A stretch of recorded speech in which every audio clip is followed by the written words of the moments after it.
સુરત જિલ્લામાં એક કમોસમી વરસાદી ઝાપટા છે। સુરત જિલ્લાના કેટલાક વિસ્તારોમાં વરસાદ વરસ્યો। ઉમરપાડા અને ઓલપાડ તાલુકાના કેટલાક વિસ્તારોમાં વરસાદી ઝાપટું।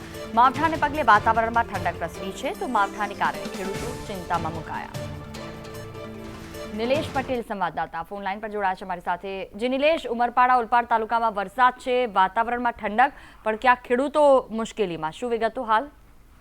ચોક્કસથી સુરત જિલ્લામાં ફરી એકવાર વાતાવરણમાં પલટો આવ્યો છે। આજે વહેલી સવારથી સુરત જિલ્લામાં કમોસમી વરસાદે મજા મૂકી છે। ખાસ કરીને સુરત જિલ્લાના ઉમરપાડા છે, ઓલપાડ છે, માંડવી છે, એ જે સહિતના વિસ્તારોમાં કેટલાક વિસ્તારોમાં કમોસમી માવઠું થયું છે, તો કેટલાક વિસ્તારોમાં પવન સાથે વરસાદ પણ વરસ્યો છે। ખાસ કરીને માંડવી તાલુકામાં પણ પવન સાથે વરસાદ વરસ્યો છે। ખાસ કરીને જે કેરી પકવતા જે ખેડૂતો છે તેને ચિંતામાં જોવા મળી રહી છે। જે રીતે જે વાતાવરણ પલટો આવ્યો છે, ખાસ કરીને સુરત જિલ્લાના ખેડૂતોમાં હાલ ચિંતાનો માહોલ છે। જી બિલકુલ, તો આમ જાણકારી બદલ આભાર।